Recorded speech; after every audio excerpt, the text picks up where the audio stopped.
Continuando con Thomas Keating, este texto de Terapia Divina y Adicción, ahora se retoma, digamos, como eje de sus reflexiones lo que se conoce en la tradición de AA como el segundo paso, o el paso 2. Lo que dice este paso 2 es lo siguiente: llegamos a creer que un poder superior a nosotros mismos podría devolvernos el sano juicio. O sea, llegamos a creer. Esto ya involucra que hay una dinámica de experiencia muy concreta que nos introduciría en la vida creyente y que apunta a un poder superior a nosotros mismos, que es el único capaz de devolvernos justamente el sano juicio. Porque, ciertamente, cualquier tipo de adicción, que ya la habíamos mencionado, no es compatible con un sano juicio. En el momento en el que nos perjudica, nos afecta, y más aún cuando tiene consecuencias negativas sobre los demás, no es sano, digamos, llevar a cabo este tipo de acciones, o incluso el mantener este tipo de actitudes. Y Thomas Keating comienza haciendo la siguiente observación. Dice, en primer lugar, necesitamos comprender por qué Dios no es el mismo para todos. Dice, este es el primer paso fundamental, o que deberíamos de tomar en cuenta en primer lugar. Tenemos que comprender por qué Dios no es el mismo para todos. Dice, incluso no es difícil darse cuenta que cada persona tiene su propia idea de Dios y su propia actitud hacia Dios. ¿No? Entonces, uno de los aspectos que destacan es que cuando nosotros nos referimos a Dios, involucramos ciertas ideas, pero también están de por medio determinadas actitudes. Lo importante en este caso es tratar de entender de dónde provienen, cómo las adquirimos, cómo las llegamos a adoptar como pautas definitorias de la realidad divina. O vamos a decirlo así, ¿no? Como se menciona en este paso 2 de este poder superior. Dice Keating, normalmente la mayoría de nosotros tenemos tanto ideas como actitudes de Dios que hemos recibido en los primeros años de nuestra vida. Entonces, aquí hay algo muy fundamental. Nuestra comprensión de Dios involucra, o ciertamente implica, un proceso formativo.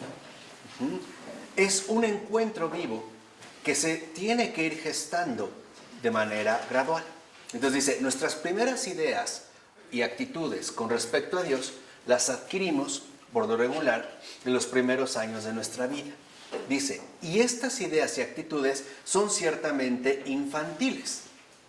¿Por qué? Porque están adecuadas a nuestro propio mundo infantil. Por ejemplo, cuando a alguien le dijeron de pequeño, no hagas esto porque si no, Dios te va a castigar, ¿no? O sea, lo utilizamos como un pretexto para imponer nuestras propias dinámicas de control. No obstante, para el niño, esto quedó registrado como una idea que involucra justamente una cierta actitud. Por ejemplo, la idea es que entonces Dios es un Dios castigador y su actitud será de cierta reserva, desconfianza e incluso de cierta molestia, ¿no? Porque el niño no entenderá, al menos no de inmediato, el por qué tendrían que castigarlo. Dice entonces, estas ideas y actitudes también necesitan madurar con nosotros durante el resto de nuestra vida. O sea, requieren, en pocas palabras, desarrollo. Dice, por ejemplo, si un niño ha recibido alguna forma de educación religiosa, entonces piensa que Dios es un poder superior cuya tarea principal es protegerlo y mantenerlo a salvo y con salud. En pocas palabras, tendría una experiencia de un poder superior que en efecto lo vincula con un poder superior benéfico. Dice, esto está bien, sí, pero Dios tiene muchos otros aspectos que son igualmente importantes. ¿Me explico? O sea, nuestras ideas y actitudes se pueden definir en términos, por así decirlo, básicos. Pero es fundamental que no creamos que eso lo es todo. sino que hay muchos otros aspectos que son igualmente fundamentales. Dice, por ejemplo, en nuestro siguiente proceso de maduración humana, empezamos a pensar gradualmente que Dios es un Dios justo. ¿Por qué? Porque premia el bien y castiga el mal, ¿no? Entonces nuestra idea se ha desarrollado un poco. Dios también interviene, ¿no? Como un juez justo, que en efecto, si me porto bien, entonces obtendré algo a cambio, pero si me porto mal, entonces lo que obtendré sería en este caso un castigo. Dice, por eso no es casual que la mayoría de las religiones siempre nos sugieren que si seguimos sus preceptos, que en lo general son muy parecidos, Dios cuidará de nosotros. Y además, es frecuente la idea de que prosperaremos, tendremos éxito y una larga vida con toda clase de bendiciones. Entonces, aquí lo primero que debemos reconocer es que esta idea nos resulta bastante atractiva. E incluso, vamos a decirlo así, nos puede resultar bastante como aceptable. Pero en realidad esta idea de Dios es un poco ingenua. Dice, y por lo regular, esta idea ingenua es contradicha por las propias experiencias de la vida. Pongamos un ejemplo concreto. Rezamos a Dios tal como lo conocemos y resulta que no hay respuesta. Tal parece que lo que pido no se cumple, o no recibo lo que he solicitado, o incluso las cosas se ponen todavía peor, o a nosotros mismos nos va peor, que también puede ser. ¿Esto qué significa? Significa que no podemos perder de vista algo fundamental. Nuestras ideas y actitudes con respecto a Dios siempre tienen que estar basadas en base a la realidad de la trascendencia. O sea, que Dios siempre es algo que supera nuestras propias capacidades humanas, tanto de comprensión como de aprobación. Y no podemos suponer que Dios es Dios si y solo si se comporta como yo mismo lo espero. No sé si me explico. O sea, el hecho de que en términos infantiles, si yo le pedí a mi mamá una manzana y me la dio, qué buena mamá. Pero si no me la dio, qué mala mamá. Ese es un modo de evaluación ingenuo, porque lo estoy atribuyendo a ciertos criterios que a lo mejor en términos infantiles son aceptables, pero no significa que sean definitivos. ¿Vale? Entonces, reconocer que hay una trascendencia involucra que mi relación con Dios no tiene por qué ser, de entrada, clara y transparente. San Agustín, por ejemplo, tenía una frase muy bonita al respecto. Para hablar de la trascendencia o el misterio, si también lo quieren ver de esta manera, y es la siguiente. San Agustín decía, si lo entiendes, no es Dios. ¿No? Así de sencillo. Si lo entiendes, no es Dios. Entonces, el hecho de que estemos en un ámbito de trascendencia involucra que nuestra verdadera actitud, o sea, nuestra verdadera relación con Él, debe de estar basado en base a los parámetros mismos de esta trascendencia. Reconocer que a lo mejor las cosas no se dan como yo pido o como yo espero, pero que eso no significa que están mal o que Dios es malo. Simplemente significa que el modo de proceder de Dios es algo que supera mi propia capacidad de comprensión e incluso en gran medida mi propia y humana capacidad de aceptación. ¿Sí queda claro? Dice el padre Keating, el lenguaje de AA significa que nuestro poder superior trasciende todo lo que podemos pensar sobre él. ¿Por qué? Porque nosotros, al ser seres humanos, somos seres limitados. O sea, somos seres finitos. Nosotros podemos tener como un campo de comprensión amplio, pero nunca completamente abarcador. Y aquí les quiero poner dos ejemplos bíblicos muy bellos para que entiendan a lo que me refiero. ¿Se acuerdan cuando Dios le hace la promesa a Abraham de una enorme descendencia? ¿No? Le dice, tan numerosa como las estrellas del cielo o como las arenas del mar. Y lo bello es el gran sentido del humor que Dios tiene, porque le dice a Abraham, cuéntalas, si puedes. ¿Qué le dijo el Señor? Lo que yo te prometo supera tu capacidad de comprensión. Solo puedes comprender algo, pero nunca ¿qué? Todo. Entonces, ¿cuál es la base central del segundo paso? La adecuada relación con Dios. Mantenernos siempre en la verdad de que estoy ante Dios como criatura. Dios, criatura. Esto es, digamos, como el perfil fundamental para una auténtica recuperación. No estoy ante un igual. Jesús se hizo hombre, pero sigue siendo ¿qué? Dios. Entonces, el modo de obrar divino supera por mucho nuestra limitada capacidad en términos humanos. ¿Se acuerdan cuando algunos hombres, por ejemplo, querían que Jesús curara a un paralítico? ¿Se acuerdan? Ese pasaje del Evangelio, ¿no? Y que está tan lleno que no pudieron. ¿Qué hicieron? Lo pusieron al techo. ¿No? Se van al techo y pobre del dueño de esa casa porque le hicieron un hoyo, ¿no? Entonces lo bajaron, ¿no? Con cuerda. Ahora, dijimos, ya llegó con Jesús. Abrieron un camino. Pero Jesús les muestra que lo que ellos han hecho es poco en comparación con lo que Él puede hacer. ¿Qué puede hacer? En primer lugar, Perdonar los pecados. exactamente, perdonar los pecados. Esto va más allá de la propia comprensión humana. Y por eso los fariseos le reclaman abiertamente, ¿quién eres tú para perdonar los pecados? Eso solo es algo que Dios puede ¿qué? Hacer. Entonces lo que vemos es que siempre hay un nivel de incomprensión. Ahora, aquí entra un aspecto fundamental de la vida espiritual. Esta incomprensión puede generar o bien incomodidad y molestia cuando nuestro ego no ha sido realmente transfigurado, o puede generar paz y confianza cuando hemos entrado en comunión con el Señor. Estas son, digamos, como dos posturas completamente diferentes que nos muestran que en realidad Dios es Dios. No es una invención humana o algo que pueda ajustarse cómodamente a nuestras propias preferencias e incluso a nuestras propias exigencias. Cuando le acercan al paralítico, lo primero que le dice Jesús no es que camine.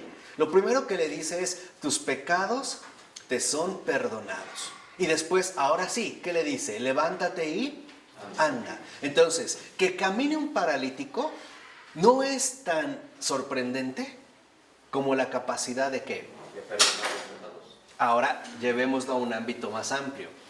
Que encontremos una persona que tenga un don de curación o de sanación, porque sí las hay, que pueden imponerte las manos o curar, es llamativo, sí. Pero no es tan grande como el perdón de los pecados que se da en la confesión de la Iglesia Católica. Esa es la grandeza. Eso es lo que nos muestra. Hacer caminar a un paralítico, bueno, lo voy a decir en broma, pero eso hasta Pedro lo hace, ¿no? ¿Se acuerdan los Hechos de los Apóstoles? ¿No? Cuando el paralítico le dice, entonces Pedro se le queda viendo como que titubea un poquito, ¿no? En el nombre de Jesús yo te lo digo, levántate y anda, y anda. Pedro se debe haber sorprendido. Pero lo fundamental no está en lo que vemos, está en lo que no vemos. ¿Cómo ocurre con el perdón de los pecados? En poco retomaremos a la gran Adrienne von Speyer un texto que se llama La Confesión, precisamente para que veamos la dimensión que esto implica, ¿no? Al parecer Jesús le dice, tus pecados te son perdonados. ¿Y qué pasó? Nada. ¿Hubo rayos y centellas? No.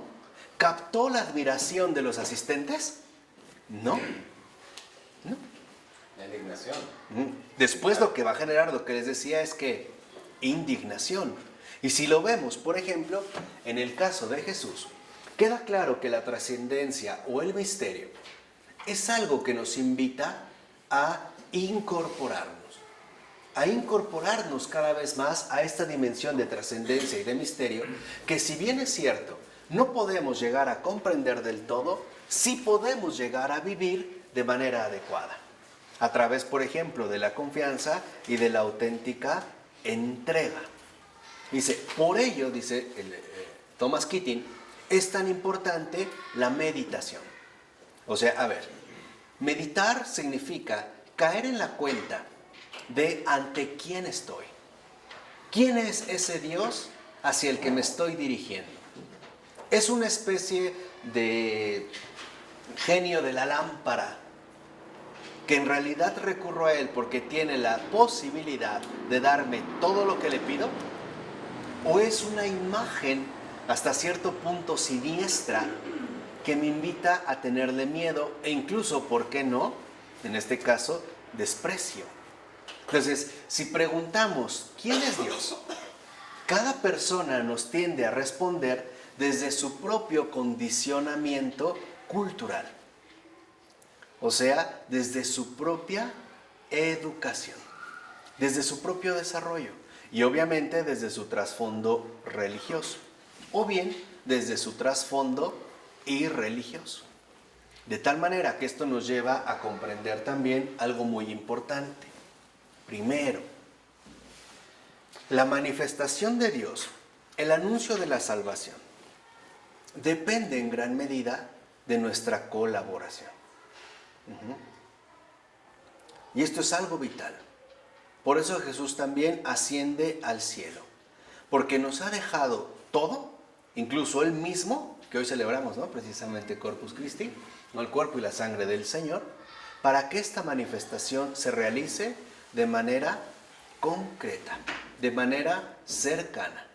Entonces, es muy importante darnos cuenta que nosotros estamos llamados a inculcar en los demás esta presencia de Dios. Entonces, como padres, no solamente estamos llamados a garantizar el futuro académico de mi hijo, haciendo un fondo de ahorro de inversión para pagarle su universidad. No. El primer paso, por ejemplo, de los padres está en que los hijos reciban las ideas verdaderas sobre Dios y por lo tanto sus verdaderas ¿qué? Actitudes.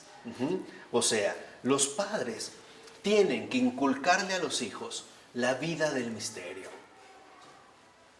Tienen que inculcarle esta trascendencia como un poder superior cercano, aunque incomprensible. ¿Vale?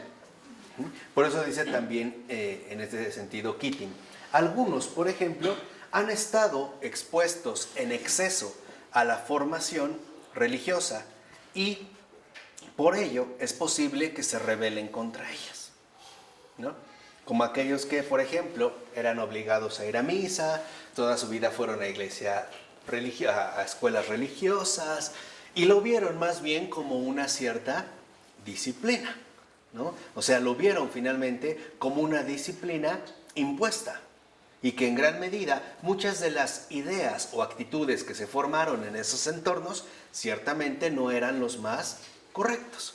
Por ejemplo, cuando a veces se suele identificar la educación religiosa con una extrema severidad, ¿no? O la imagen de la maestra monja, anciana, regañona y amargada, ¿no? Un poco a esto me refiero. Entonces dice, ok, en estos casos, por ejemplo, hay una rebelión, ¿no? Hay un rechazo de ello. Dice, incluso también esto va a generar que generemos ciertas ideas y por lo tanto también ciertas ¿qué? Actitudes. Entonces, si lo entendemos bien, esto de la trascendencia, las ideas y actitudes con respecto a Dios, se van a mover. En general, es la manera en la que nosotros nos vamos a mover en base a dos polos opuestos que no pueden reconciliarse fácilmente, o la atracción o la repulsión. Por ejemplo, ¿cuánta gente no ha despreciado la Iglesia Católica porque sus padres se decían católicos cuando en realidad no tenían nada de católicos? ¿No? Mi mamá se la pasaba, no sé, rezando el rosario, pero cómo hablaba de todos, defraudó a mi tío, o engañaba a mi papá, o cómo le pegaba a mi mamá, o a mí, etcétera, etcétera, etcétera. Entonces eso obviamente nos lleva a tomar determinadas posturas.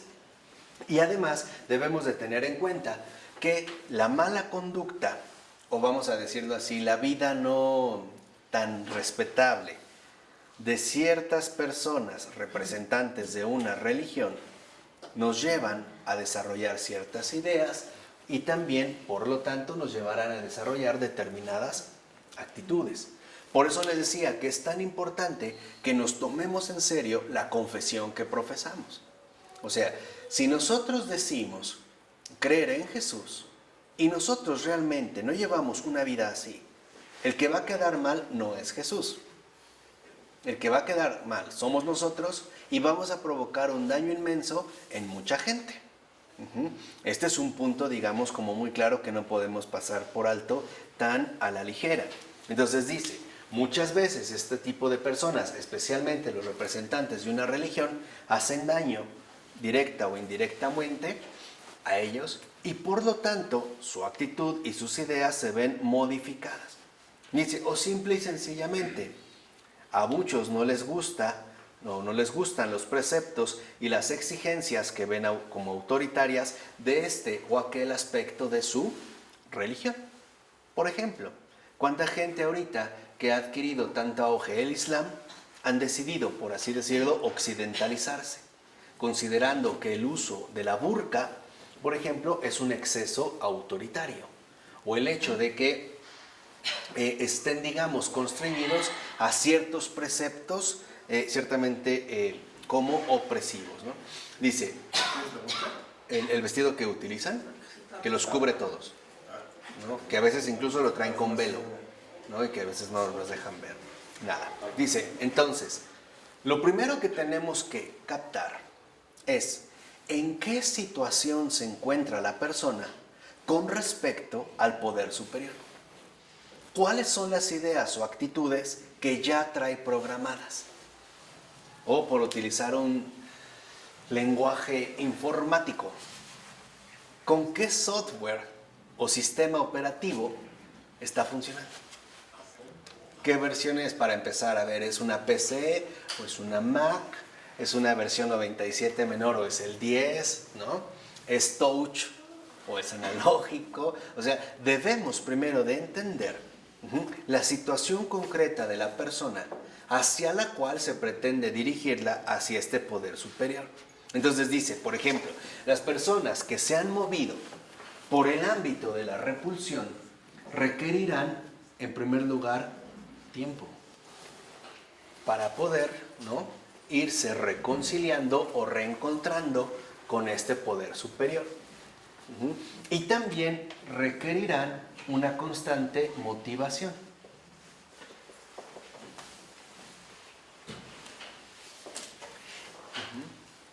No podemos suponer que esto sea a la primera, ¿vale? O sea, Dios no es una imposición. Eso es lo que quiero que entiendan. Dios no puede ser una imposición. ¿Por qué? Porque Dios no atenta contra nuestra realidad concreta. Y si lo ven, esto por ejemplo es también claro en el caso de los apóstoles. Muchos de las cosas que dijo e hizo Jesús, los propios apóstoles pues no lo pueden asimilar tan fácilmente. Por ejemplo, lo vemos con Pedro, ¿no?, cuando lo invitan a comer a la casa de este pagano y no entra, hasta que ve que el Espíritu desciende y dice, ahora caigo en la cuenta, ¿no?, de que Dios no hace distinción entre personas. Y que después vemos que es un conflicto incluso que se acrecienta entre Pablo y Andrés, por ejemplo, ¿no? Y Pedro es el que tiene que llegar como a mediar, ¿no?, como a arreglar la situación. Entonces, es muy importante esta cuestión en concreto. No podemos, por así decirlo, pasar el mensaje si primero no preparamos el terreno para que el receptor pueda recibir el mensaje. Y esto es un gesto fundamental de la actual catequesis.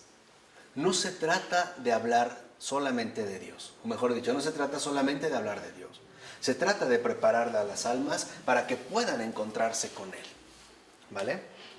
Esto es algo vital. O sea, esto es algo que nos lleva a entender precisamente, ¿no?, los contenidos importantes de este segundo paso. Por el contrario, por ejemplo, los que han vivido en el ámbito de la atracción, los que han tenido, digamos, una formación, van a requerir no tiempo, sino profundización. Y no van a requerir motivación, sino compromiso. O sea, los dos siguen en camino, pero de modos distintos.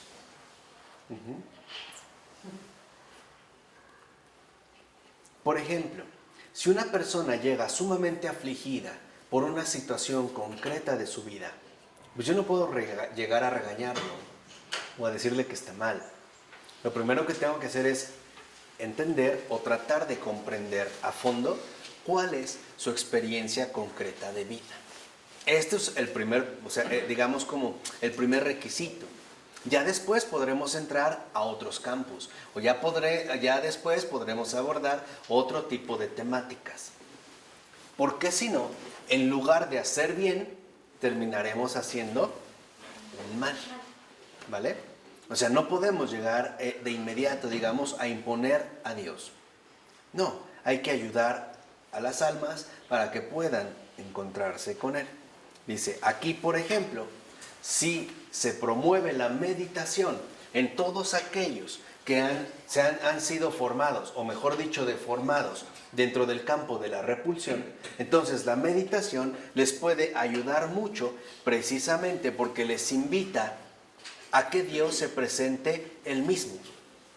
Y no como se enseñaron o como se los dijeron. Ya no tiene que entrar entonces de por medio el peso de la herencia recibida. O sea, vamos a decirlo así, ya no tiene que estar de por medio, ¿no?, la presencia humana, sino que Dios se presente, en este caso, Él mismo, ¿no? Entonces, lo primero que podemos ver es que muchos de nosotros de entrada ya venimos condicionados por una situación personal de vida que nos ha llevado a desarrollar ciertas actitudes o ciertas ideas que pueden ser a favor o en contra de Dios. Por eso dice, debemos de entender que también entran en juego otro tipo de circunstancias cuando se trata de este poder superior, y son el tipo de sentimientos que una persona puede albergar, por ejemplo, hacia Dios. Pongamos por caso, Dios no me ama, que es una, digamos, de las experiencias más dolorosas para el alma humana. Entonces la pregunta es, ok, si yo digo no me ama, debo de tratar de entender por qué afirmo algo así. Pero no solo quedarme en el nivel de la afirmación, sino el tipo de vivencia, en este caso dolorosa, que una afirmación así implica. ¿Sí me explico? O sea, no solo estamos en un ámbito teórico, pues. También tenemos que entender que estamos tratando con alguien vivo y que por lo tanto se trata de una situación vivencial que debemos en este sentido de comprender. Entonces, alguien puede decir, Dios no me ama, o Dios es un tirano que exige obediencia instantánea, o Dios es un policía que está siempre vigilándome a la espera de que yo dé un mal paso y entonces me castigue. O finalmente, Dios es un juez que está siempre dispuesto a sentenciarme con el irrevocable veredicto de la culpabilidad y por lo tanto de la condenación. Entonces, debemos de ver cómo todas estas ideas y actitudes pues también generan emociones, o sea, vivencias, ¿no? Vivencias afectivas.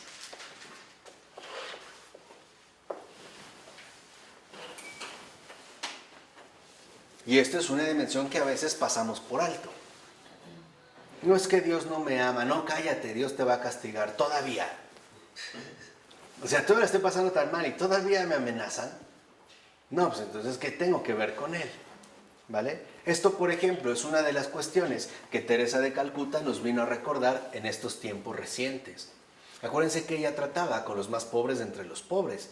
O sea, básicamente con gente que ni sus propios prójimos aceptaban. Recuerden que en la India todavía está muy vigente el sistema de las castas raciales. Esto significa que por nacimiento tu estatus social ya está condicionado. O sea, si tú naciste en una casta racial baja, nunca puedes subir, jamás. Nunca lo puedes lograr. Entonces, dentro de estas castas, por ejemplo, de los linajes, hay quienes son considerados incluso menos valiosos que un propio animal. Recuerden que en la India todavía hay culto a ciertos animales. Hasta hay un templo de las ratas, donde, por ejemplo, la gente se puede morir de hambre, pero a ellos no les faltará ni arroz ni leche, o miel, o todas las ofrendas que lleven. Entonces, es gente que en su vida jamás tuvo una experiencia concreta de Dios. Más bien vivió en base al desprecio, el rechazo, la burla, etc.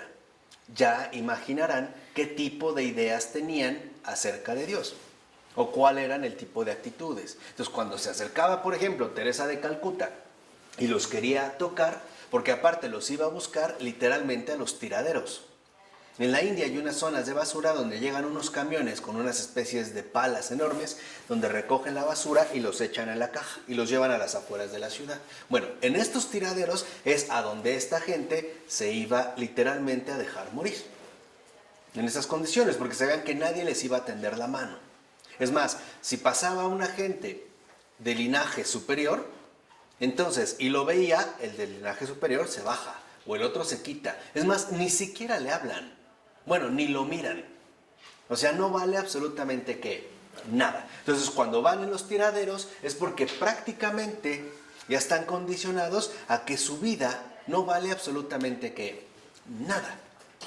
Y muchas veces, por no decir la mayoría, iban ya, por ejemplo, agusanados e incluso carcomidos por ratas, por las situaciones en las que estaban. Entonces llegaba Teresa de Calcuta y los quería tocar y lo primero que le decían es, no me toques.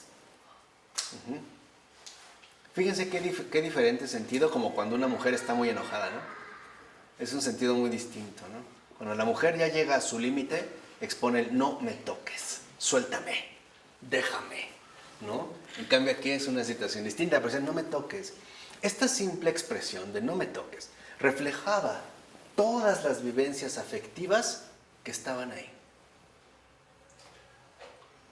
Y Teresa de Calcuta no llegaba a hablarles de Dios, ni les pasaba un catecismo, ni les hacía un examen. Para Teresa de Calcuta era importante que Dios se manifestara Él mismo. En primer lugar, a partir de acercarse. Entonces los cargaba, los llevaba, medio los limpiaba y nada, le decían, ¿por qué me tocas? No, y ella le decía, porque te amo, nada más. Pero ellos no entendían, no tenían, digamos, las estructuras para poder recibir este amor. Aparte llevan muy enfermos, moribundos. Entonces Teresa de Calcuta los llevaba, los cargaba, los curaba un poco, ¿no? Les quitaba los gusanos, las heridas, 2, 3 bocados de arroz, lo que fuera, pan. Y por lo regular todos morían.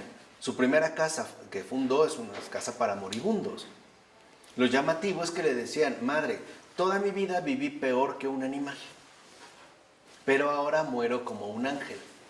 Me voy con Dios. Gracias. Y morían. Teresa de Calcuta volteaba y les decía, ¿ven cómo el amor sí hace milagros? Ese es el milagro. Pónganse a pensar un poquito qué pasaría si nosotros viviéramos en esas circunstancias de vida. ¿Qué pasaría realmente? Entonces, aquí es donde entra lo fundamental. Lo que quiero que entiendan es que no podemos pasar por alto la condición humana. ¿Vale? Ese es el primer paso. No podemos pasar por alto la condición humana. Tenemos que atender lo humano, porque eso es lo que hace Dios, atender lo humano, atender a lo humano, ir hacia lo humano, incluso en su mayor ¿qué? Bajeza, incluso en su mayor abismo, en su mayor asquerosidad, hasta ahí. ¿No? Digamos, hasta, podremos decir en pocas palabras, hasta el extremo.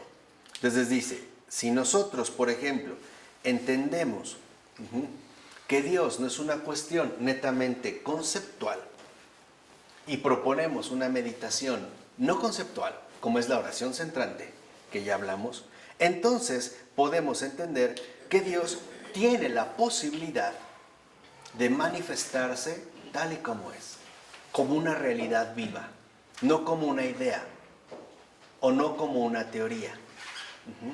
A ver, por ejemplo, a una mujer que llega y acaba de encontrar que se metieron a robar a su casa y violaron y asesinaron a su hija? ¿Van a llegar y le van a decir, Dios te ama? Dios es bueno, a ver, vamos a recitar el credo. Seamos sinceros. O sea, en situaciones muy concretas. O una jovencita que por un accidente de tráfico, por el impertinente de su novio, quedó completamente quemada, sin labios, sin ojos. ¿Qué le vamos a decir?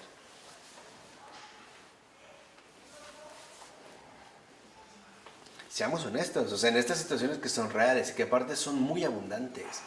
Si lo ven, no sabemos ni cómo vamos a reaccionar o qué situaciones le vamos a poder decir. ¿Qué le decimos a esa madre que llegó a su casa y encontró a su hijo que se había suicidado, colgado de su regadera? ¿Qué le vamos a decir? ¿La vamos a regañar porque ofende a Dios, blasfema? ¿Le vamos a decir que debe de tener fe? ¿Qué le vamos a decir? ¿Qué le vamos a decir a estos padres y madres que literalmente no vieron cómo sus hijos se fueron a su escuela y jamás regresaron a casa? Y siguen desaparecidos. ¿Qué sucede en estos casos concretos? Al hijo que mataron a balazos allá fuera de su casa porque estaba metido en el narcotráfico. ¿Qué les vamos a decir? ¿Qué le vamos a decir a esa jovencita que desde que se acuerda hasta su edad de juventud, 17, 18 años, ha tenido abuso sexual de su padre? ¿Qué le vamos a decir? Seamos honestos, en situaciones muy concretas. Esto es asumir, tomarnos en serio la condición humana y entender que la condición humana, en su dimensión adictiva, digamos, en los adictos, lo primero que necesitan es comprensión. Eso es lo primero. Segundo, reconocimiento. Reconocerlos en su realidad profunda y dolorosa. Vergonzosa si quieres, pero humana. Y tercera, acompañamiento. Pero en ese orden. Es como si de repente una persona tuviera mucha hambre y yo le preparo un gran ribeye, pero no tiene dientes. ¿No sería una crueldad? Yo creo que sí, ¿no? A veces este es nuestro tipo de crueldad, ¿no? O, digamos, falta de caridad. Entonces, por eso es que se busca el ejercicio continuo de la meditación. ¿Para qué? Para que Dios se presente tal y como realmente es. Más allá de nuestras ideas, de nuestras actitudes, de lo que nos han dicho, etcétera, etcétera, etcétera. Y por ello es tan importante que aprendamos a encontrarnos con Dios en el silencio. Y esta es la experiencia profunda del misterio, el silencio.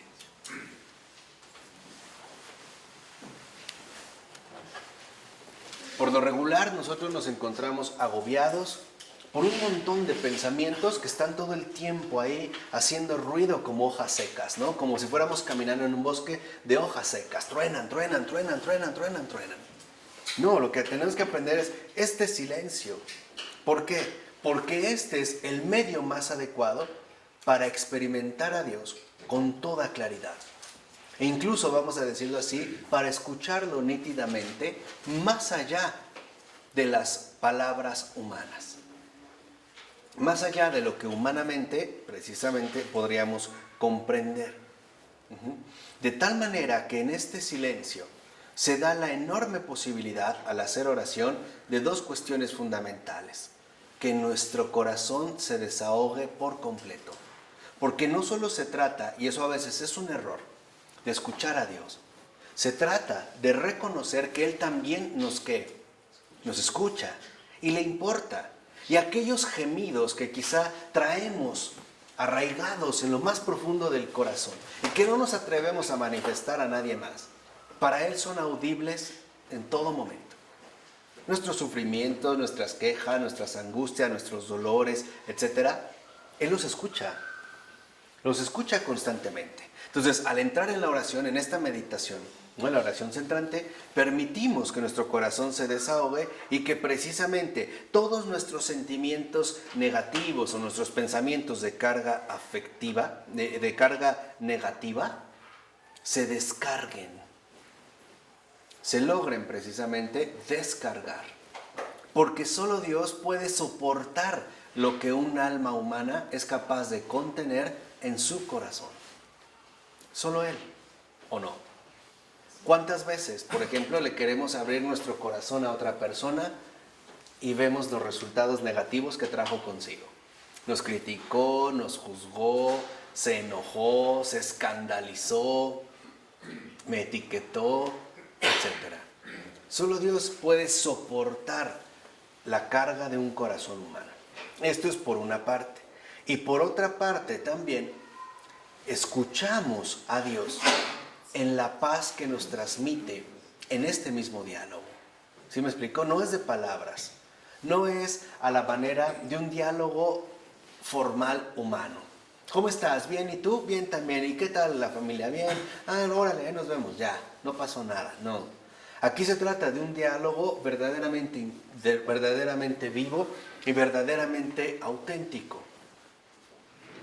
Y esta es, digamos, como la manera más adecuada de que las personas precisamente se puedan encontrar con Dios.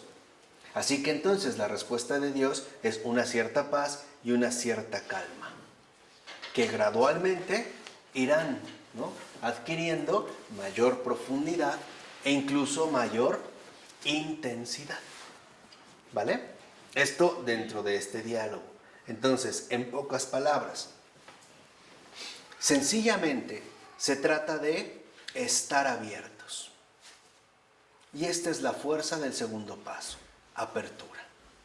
Llegamos a creer, o sea, llegamos a abrirnos a la posibilidad de que Dios no sea del modo que pensamos desde nuestra particular situación personal.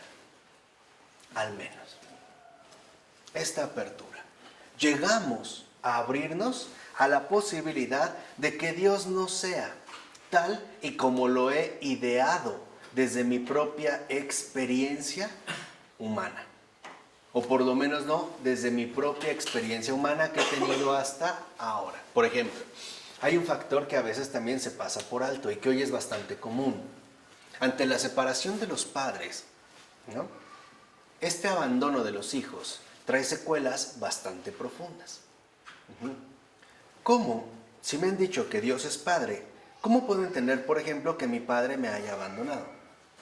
O que mi madre me haya dejado. ¿Cómo? Esta es una experiencia concreta que he tenido en mi vida, ¿no? O sea, tenemos, por ejemplo, adquirimos una profunda experiencia de abandono. Vamos a decirlo así, de orfandad. Entonces, cuando me hablan de que Dios es Padre, pues para mí no tiene sentido, porque lo que yo entiendo por Padre es lo que yo he vivido. Lo he tomado, en este caso, de mi propia experiencia. Entonces, si yo me abro realmente a la recuperación, entonces acepto la posibilidad de que Dios sea totalmente diferente a como lo pienso o a como lo he definido a partir de mi propia experiencia. Entonces, cuando se plantea el segundo paso, se abre la posibilidad de esta apertura. Dice, incluso debemos reconocer que Dios es existencia y que por lo tanto Dios existe en todo. Y vean aquí también qué profundidad del padre Keating. Dice, es justo esta presencia la que sostiene todo el movimiento de AA. Para muchas personas, el poder superior puede ser entendido y asimilado como el pequeño grupo en el cual se reúnen. Ahí está, ¿no?, en este centro de reunión. Dice, también puede serlo, por ejemplo, la naturaleza. Para muchos Dios está en la naturaleza, en estos paisajes encantadores que se pueden ver en ciertas visitas especiales que podemos tener. O para alguien más, incluso dice, puede ser que esta presencia de Dios esté a través de, o se manifieste en el servicio generoso a los demás. Y sobre todo, esta presencia de Dios se puede dar incluso y de manera muchísimo más clara a través de los llamados padrinos que ayudan a los demás en su esfuerzo de recuperación. Ahí está. O sea, hay varios modos. Hay, por así decirlo, varias vías de acceso. Por eso dice, Dios está presente en el servicio. Dios está presente en el amor humano. Dios está presente en las relaciones conyugales. Dios está presente en las flores, en los campos, en la lluvia, en las puestas de sol. Dios está presente en toda la naturaleza, sin que la llamemos Dios. Pero está presente como un artista está presente en su obra, ¿no? Por ejemplo, nosotros podemos entender un Picasso y nos decimos que por eso está Picasso ahí en el cuadro, ¿verdad? Pero le llamamos un Picasso, porque finalmente tiene su estilo. Es obra suya. Lo mismo pasa, por ejemplo, en esta cuestión. Dice entonces, el hecho de estar abiertos al poder superior nos abre a la realidad de que toda la creación está penetrada por una presencia que trasciende nuestras facultades sensibles y que nos introduce en un mundo de misterio y experiencia, no de discurso y adoctrinamiento, sino de experiencia. Por eso es tan vital para nosotros el poder recuperar la experiencia profunda del silencio. Hoy en día, esta experiencia profunda del silencio se ve incluso atrofiada todavía más por el uso desmedido e irresponsable de las tecnologías. ¿Cuántas parejas no hay que llegan, se saludan y de entrada a su Facebook o pueden estar ahí al lado de la misma cama, pero cada quien está en lo suyo, con estos ruidos virtuales que ya no les permite estar en comunión silenciosa? Es más, si los pones en silencio, se sienten incómodos. No saben qué decirse, cómo tratarse, o sea, no hay presencia, ¿no? Pareciera que siempre vivimos en una constante evasión, ¿no? Vamos a decirlo así, en un constante mundo de múltiples ruidos. Entonces, fíjense, para poder acceder al poder superior, o que los demás lo puedan hacer, lo primero que necesitamos no es que entren en automático o de inmediato en una relación con Dios. No, es que recuperen la confianza en los propios hombres, en las demás personas, porque ahí empezó el daño, ahí empezó la dificultad, ahí hubo, digamos, las rupturas, las desolaciones, o vamos a decirlo abiertamente, es a partir de lo humano que se dieron todas las posibles devastaciones que nos han hecho sufrir de esta manera, llevándonos a partir de este sufrimiento profundo a buscar alternativas de compensación. ¿Se acuerdan que ya lo habíamos hablado en su momento? Alternativas compensatorias en un montón de adicciones conscientes o no conscientes. Ahí está. Entonces, en primer lugar, si tú quieres que una persona confíe en Dios, enséñale a confiar en los demás. Devuélvele la confianza en sus semejantes. O sea, no lo defraudes. Tú, como persona. ¿Quieres que una persona crea en Dios? Enséñale a creer en los hombres. Enséñale que los hombres no defraudan. Que los hombres cumplen. Que los hombres también pueden servir de apoyo, de compañía, de consuelo, de fortaleza.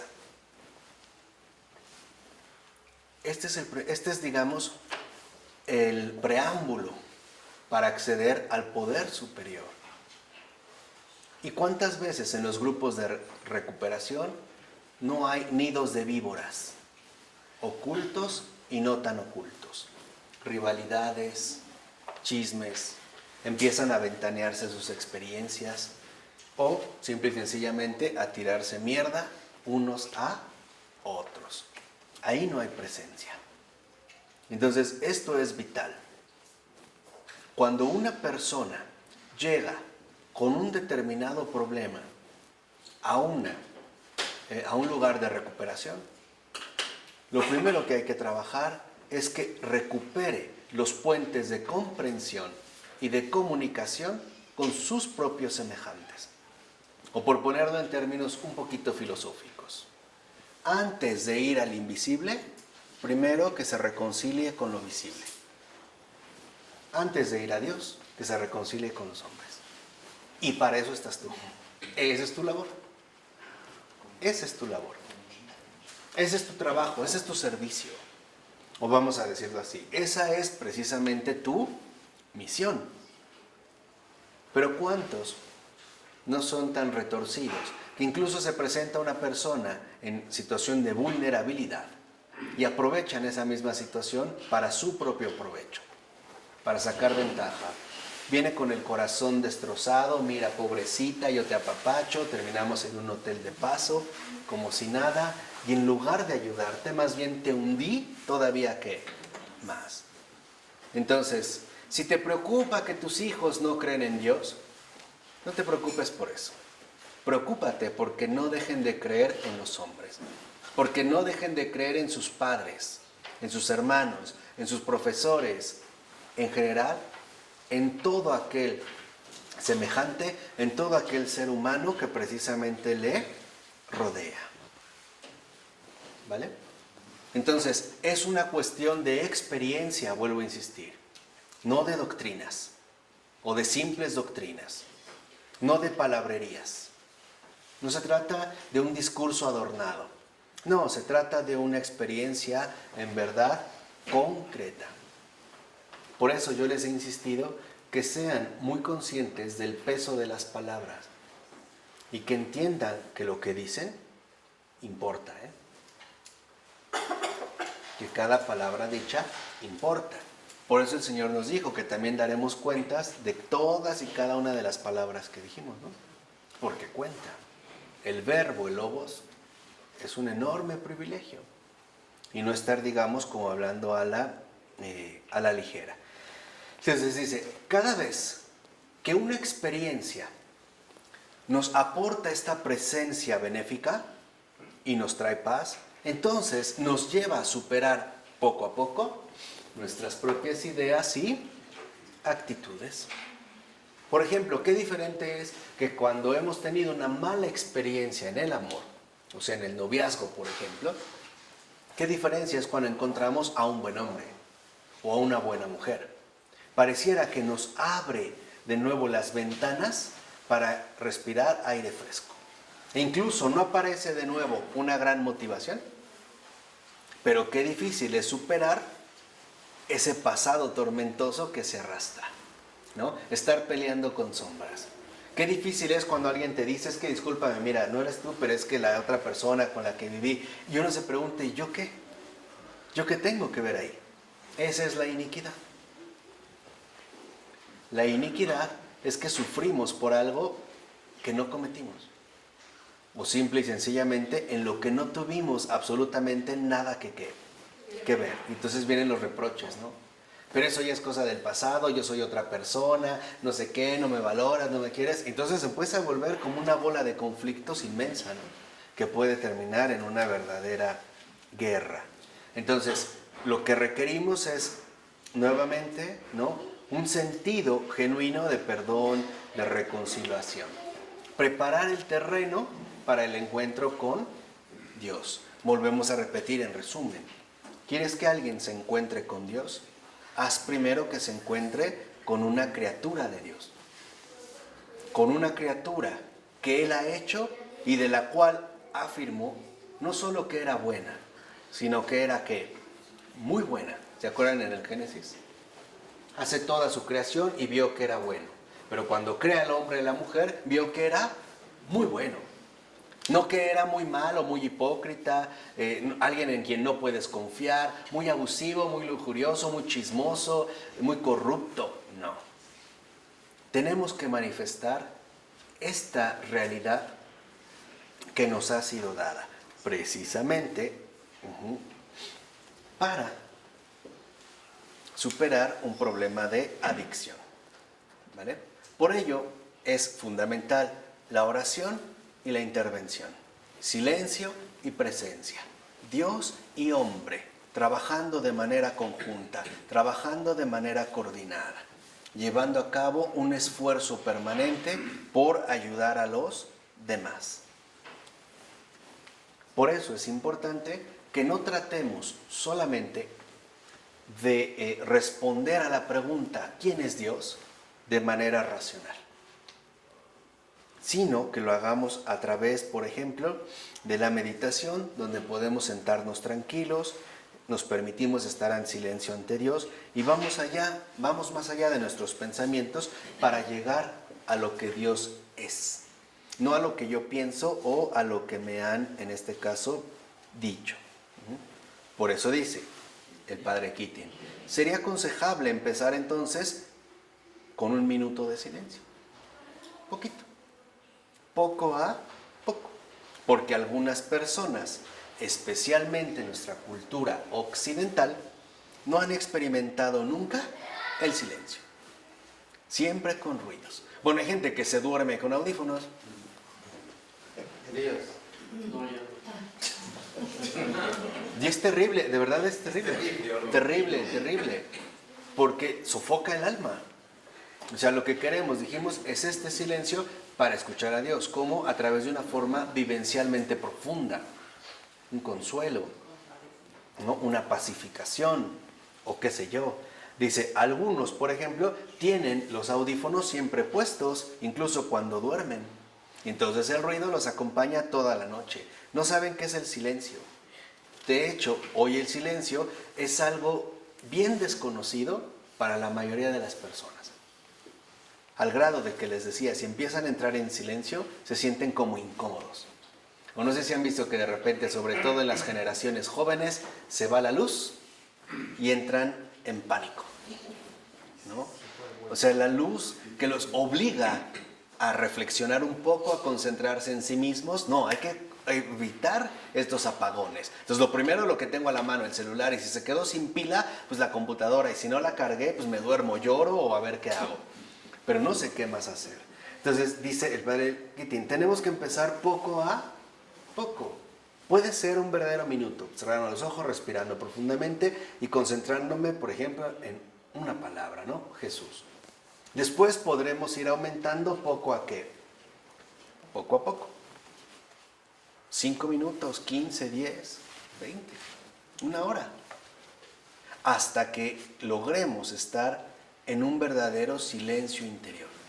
Hagamos lo que hagamos. ¿Cómo me doy cuenta cuando he alcanzado este estado de silencio interior?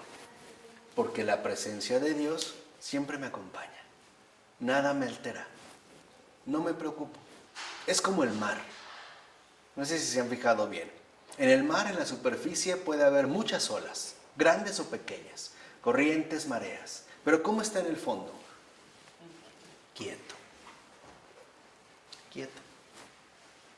Ese es el silencio interior. Pueden venir las olas, ¿no?